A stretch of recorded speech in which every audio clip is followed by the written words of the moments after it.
The biting, jagged frost of 1916 had plunged the frozen streets of St. Petersburg into a deathly, heavy silence. Russia was bleeding out in the trenches of the First World War, and the vast empire of the Tsars was teetering on the edge of total collapse under the weight of famine and poverty. But beneath the dark, opulent cellar of Prince Yusupov's palace, one of Russia's most powerful and wealthiest aristocrats, a performance was unfolding that defied all human logic. 5 anxious, terrified men watched with wide, unblinking eyes as the guest sat before them. They had laced this man's wine and cream cakes with a massive dose of potassium cyanide, a poison so lethal it was enough to kill 5 full-grown, strong men. They expected him to drop dead within a fraction of a second, choking on his own blood and foam. Instead, the man sitting across from them chewed the poisoned sweets with absolute composure. He drained the toxic wine as if it were water, and with dark, piercing, wild eyes, he smiled at them. No sign of death appeared. The assassins, pushed to the brink of insanity, drew their pistols and fired at close range into his chest. The man collapsed. They breathed a sigh of relief, thinking the nightmare was finally over. But suddenly, the corpse opened its eyes. The man stood up, his blood-stained hands clawing at the prince's throat, and amidst the pure, paralyzing horror of his killers, he fled into the snow-covered courtyard of the palace. He was no ordinary human. He was a man known to the people as the Mad Monk, the devil incarnate, and the Dark Force. His name was Grigori Rasputin. An illiterate peasant, a ragged and mysterious wanderer who had emerged from a remote village in the frozen marshes of Siberia, and yet he now held the fate of the world's largest empire in his clenched fist. This was the man who had captured the mind of the Russian Empress with a dark secret.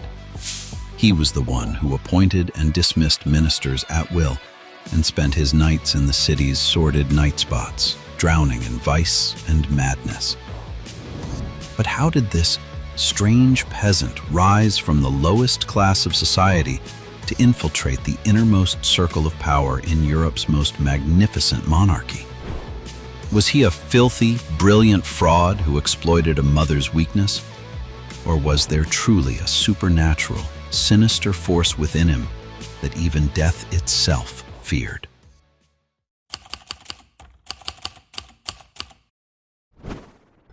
To understand Rasputin's diabolical and bizarre influence at the Russian court, we must return to his roots in one of the world's most remote and desolate locations, the village of Pokrovskoye, deep in the merciless cold of Siberia. Grigori Rasputin was born in 1869 into a poor peasant family. In his youth, there was no sign of a saint or a spiritual man within him. On the contrary, he was known in the village as a lazy drunk, a horse thief, and a man given to unbridled licentious behavior. Even his surname, Rasputin, translates in Russian to the debauched or the licentious, a name that seemed to scream his destiny from the very beginning. But in his late 20s, an event occurred that would forever change the course of this illiterate peasant's life. After a long period of wandering, he claimed that in a spiritual revelation, he had seen the Virgin Mary, who commanded him to abandon his past and take to the roads as a religious pilgrim. Rasputin left his village and his family, wandering for months among Russia's various monasteries.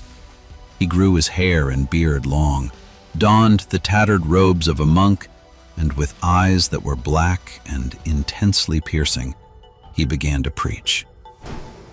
His gaze was so hypnotic and penetrating that even his opponents confessed that staring into his eyes could mesmerize and paralyze a human being. But what set Rasputin apart from all other Orthodox monks of his time was his interpretation of religion and salvation.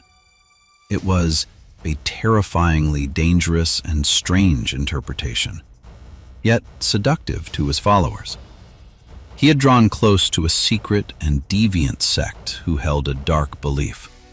Rasputin's philosophy was this: in order for God to forgive you, you must first sin.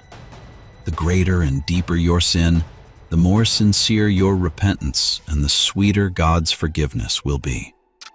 Using this diabolical logic, he drove his followers, especially women, toward bizarre rituals, ecstatic dances, heavy drinking, and illicit relationships, claiming that these sins were the path to spiritual purity. He claimed that touching his body was like touching a piece of heaven, and that he possessed the power to heal the sick. The fame of this holy healer and his strange sermons quickly crossed the borders of Siberia. In the Russia of that time, where the aristocracy was deeply obsessed with superstitions, seances, and emerging mysticisms, the appearance of a ragged, mysterious monk had an extraordinary allure. By 1903, Rasputin entered the magnificent capital of the empire, St. Petersburg. With the support of several influential priests and noblewomen who were fascinated by his charisma, his name spread rapidly through aristocratic circles. But Rasputin had a much larger goal in mind.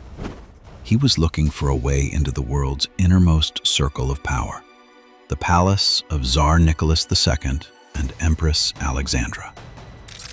To enter this impenetrable fortress, he needed a miracle, and fortune was on his side. For behind the high walls of the palace, the Tsar and Tsarina were struggling with a bloody, closely guarded curse that no one had the power to solve. A secret that would become Rasputin's key to the throne. The year was 1904. After giving birth to 4 daughters, Tsar Nicholas II and his wife, Empress Alexandra, finally had a son and an heir, Alexei. His birth was supposed to be the absolute guarantee for the 300-year-old Romanov dynasty. But Alexei was born with hemophilia. It was a terrifying, incurable disease where the blood fails to clot. In those days, it was a death sentence. For little Alexei, the smallest bump, a simple fall, or even a minor bruise could lead to prolonged internal hemorrhaging, agonizing pains, and eventually, death. This disease was a strictly guarded state secret, a matter of national security. The Russian people could never know that their future Tsar was a frail boy who could lose his life to a simple nosebleed. Empress Alexandra, a deeply religious, isolated, and neurotic mother, carried a crushing weight of guilt.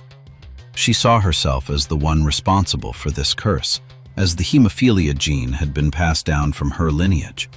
She was, after all, the granddaughter of Queen Victoria of England. In the depths of her despair, the Empress spent her days and nights weeping in the palace's private chapels, begging God for a miracle. The finest doctors in Europe had been summoned to Alexei's bedside, but none could offer a cure. It was during these dark and hopeless days that a close friend of the Empress suggested she meet a man, they said, spoke directly with God. On November 1st, 1905, the doors of the palace swung open for Grigori Rasputin. The Tsar recorded the encounter in his diary. Today we became acquainted with a man of God from the Tobolsk region. His name is Grigori. Rasputin, dressed in his simple and tattered peasant rags, stepped into the heir's bedroom amidst the stunned silence of the courtiers.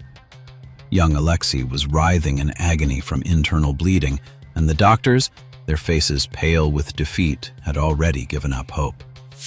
Rasputin sat by the bed with an eerie, profound calm.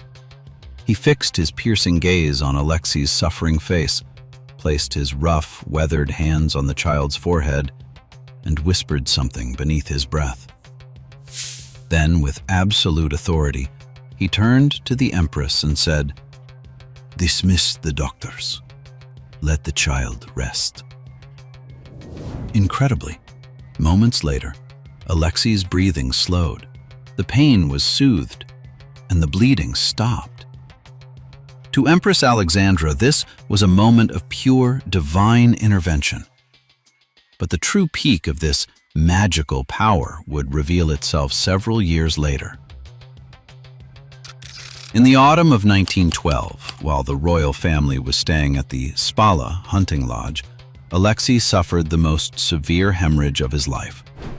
The child's fever spiked. He fell into delirium, and the shadow of death loomed over the room. Priests arrived to read the last rites over the air, and the court prepared to announce a period of national mourning. Rasputin was hundreds of kilometers away at the time, in his home village in Siberia. The Empress, on the verge of a psychological collapse, sent him a desperate, pleading telegram, begging for a miracle. Rasputin did not even begin to travel toward the palace. He simply sent a short, firm telegram back to the Empress. God has seen your tears and heard your prayers. Do not grieve. Your little son will live. Tell the doctors not to bother him any further. Then, a miracle occurred that not a single doctor in the empire was capable of explaining. Alexei's bleeding ceased, and the child was snatched from the jaws of certain death. This event was the final blow to Empress Alexandra's sense of logic and reason. In her eyes, Rasputin was no longer a common man. He was a divine savior, a direct messenger sent by Christ, and the only shield protecting her son's life and the future of the empire. From that day forward, the Empress became, in an almost pathological sense, a psychological slave to Rasputin. She reached the absolute conviction that anyone in Russia who opposed Rasputin was directly opposing the person of God himself. The image the court held of Rasputin was that of a holy elder, a pious and devoted hermit. Empress Alexandra called him our holy friend, and the Tsar saw him as the symbol of the true peasant Russia. But outside those safe and isolated palace walls, a horrifying and filthy reality was unfolding. A reality that left the aristocrats, politicians, and the people of St. Petersburg in a state of shock and disgust. As soon as Rasputin stepped out of the court and onto the streets of the capital, the mask of holiness fell away. His apartment on Gorokovaya Street became a gathering hub for aristocratic women, prostitutes, and opportunistic politicians. The Okhrana, Russia's secret police, who followed him like shadows, recorded shocking reports of his behavior. According to these files, Rasputin spent his nights in absolute intoxication, consuming excessive amounts of alcohol. He would dance in high-end restaurants with animalistic and shameful behavior. He assaulted women and openly preached his diabolical theory. To reach God, you must lie with me and sin. Noble women, mesmerized by his power and magical eyes, went to his bedroom to receive divine healing. Shameful rumors rippled through the city.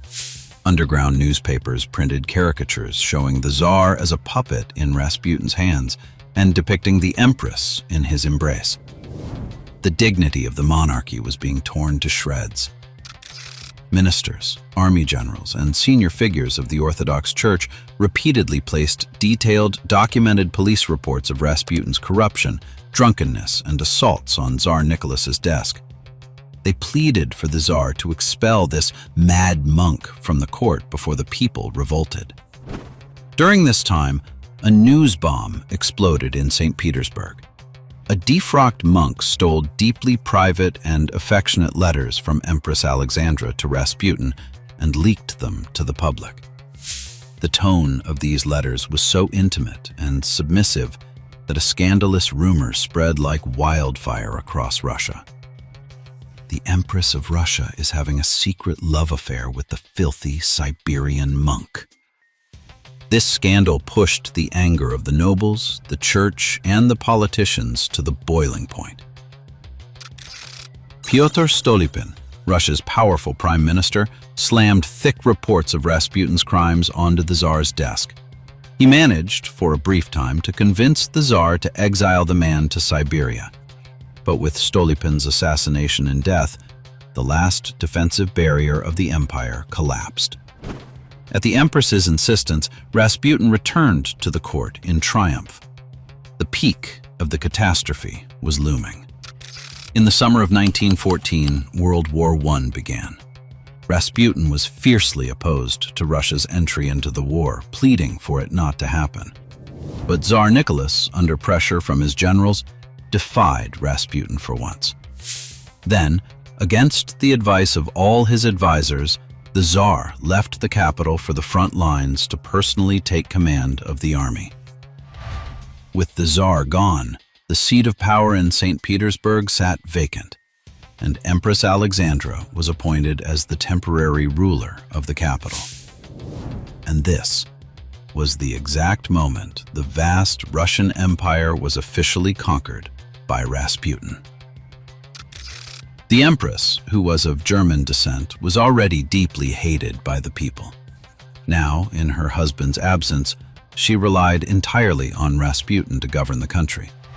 From that day on, no decision was made in the Russian Empire unless it was first approved by the Mad Monk. From his house, Rasputin appointed and dismissed ministers. If a politician refused to pay him off or opposed his demands, Rasputin, with a single nod to the Empress, had him removed. Within months, the Russian government turned into a ridiculous and unstable circus.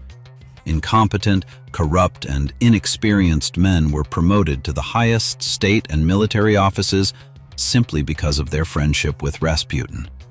Simultaneously, Rasputin began to interfere directly in military strategies. Based on his dreams and strange revelations, he dictated battle tactics to the Empress. She, in turn, sent commanding letters to the front, ordering the Tsar to follow them. For example, just before the start of a major military operation, a letter would arrive from the Empress saying, "Our dear friend has had a bad dream. Tell the army not to advance in the north."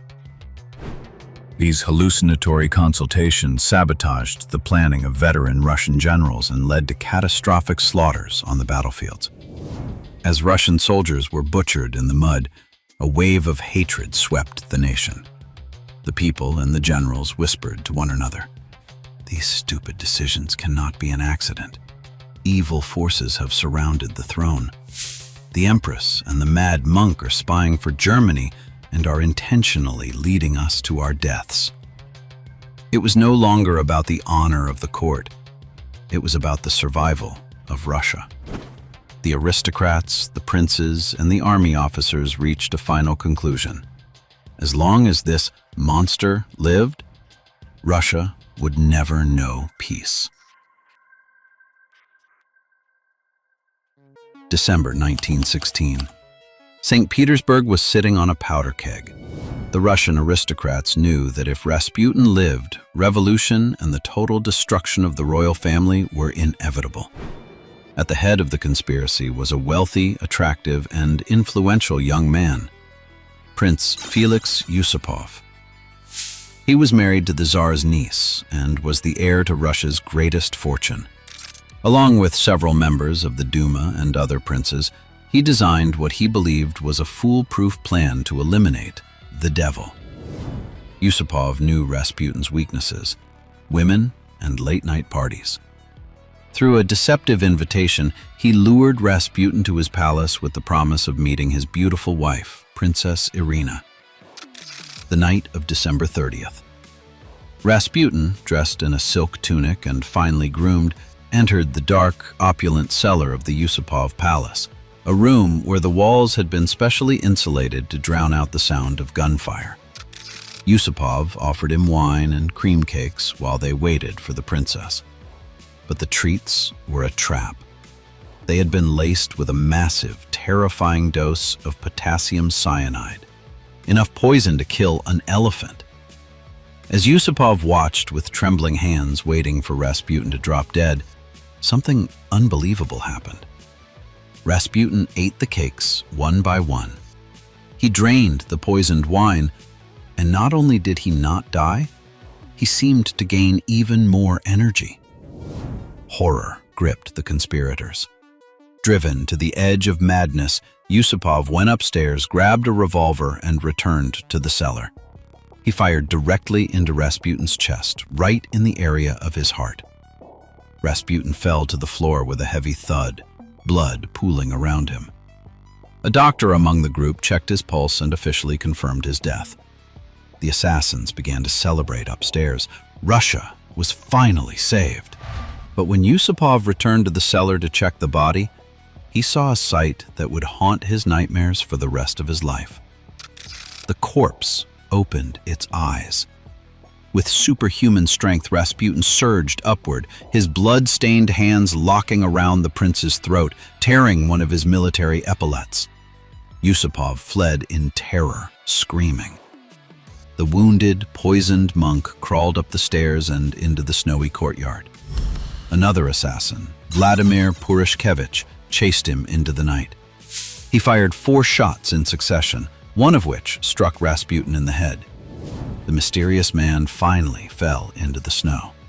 But the assassins, still paralyzed by the fear that he might rise again, fell upon him with chains and clubs. They bound his body with rope, wrapped him in a heavy blanket, and threw him off a bridge into the frozen Neva River. Days later, the police pulled his frozen corpse from beneath the ice. The death of Rasputin shattered Empress Alexandra. She ordered the monk buried with full honors on the palace grounds. But the assassins had ignored something Rasputin had predicted years before.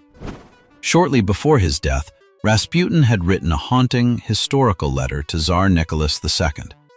It ended with these bone-chilling words: "I will soon die, but know this, O Tsar. If I am killed by ordinary people, your dynasty will rule Russia for centuries. But if I am killed by the nobles and members of your family, their hands will remain stained with my blood, and not one member of your family will remain alive for more than 2 years. They will be killed by the Russian people." History proved him terrifyingly right. The assassination did not save Russia. The country was too far gone. Just 2.5 months after Rasputin's death, the February Revolution of 1917 ignited. Tsar Nicholas II was forced to abdicate, ending 300 years of Romanov rule. In July 1918, less than 2 years after Rasputin was thrown into the river, a group of Bolshevik revolutionaries executed Tsar Nicholas, Empress Alexandra, the sick Alexei, and all 4 daughters in a basement in Yekaterinburg. The prophecy was fulfilled to the letter. The Bolsheviks even dug up Rasputin's body and burned it, intent on erasing every trace of the man from history. Everything you have just watched is the story that has been told for decades in books, Hollywood movies, and TV documentaries. The story of an immortal monster who defied poison, survived bullets, and destroyed an empire with a curse. But what if most of this story is a brilliant historical lie? The truth is that the only primary source for Rasputin's supernatural survival is the memoir of Prince Felix Yusupov himself. After fleeing to Europe, he needed to turn his unarmed guest into an immortal demon to justify the murder and make himself a hero. But modern forensic science and historians like Douglas Smith have pulled back the curtain. Myth 1. The healing hands. Science has solved this miracle. Doctors were prescribing a new drug for Alexei, aspirin. But aspirin thins the blood, a lethal mistake for a hemophiliac. Rasputin's first command was always, dismiss the doctors and stop the medicine. By stopping the aspirin, the boy's blood could naturally clot. Rasputin wasn't a wizard. He was an experimental psychologist who unknowingly stopped the wrong treatment. Myth 2. The ineffective poison. On his deathbed, Dr. Lazavert, the physician tasked with poisoning the cakes, confessed, he couldn't do it. His medical oath stopped him. He replaced the cyanide with a harmless powder. Rasputin didn't die from the cakes because there was no poison in them. Myth 3. The prophecy. The famous letter is a confirmed forgery. Rasputin, who was barely literate, did not write it. It was created years later by his former secretary to turn the monk into a martyr prophet. Rasputin was not a magical monster. He was a brilliant, charismatic peasant who mastered the psychology of a terrified mother. The Romanov Empire didn't fall because of him. He was merely a symptom of a sick, isolated system. Tsar Nicholas II was so disconnected from reality that the vacuum of power in his court was easily filled by a clever fraud. What do you think? If Tsar Nicholas had been a stronger leader, could someone like Rasputin have ever gained such power? And does this kind of myth-making still happen in our world today? Every story has two sides, and the truth usually lies somewhere in the shadows. We want to hear your perspective. Join the discussion in the comments below. If this profile gave you a new perspective, support our mission with a like and share. Thank you for being part of the Profile community. Until next time, stay curious.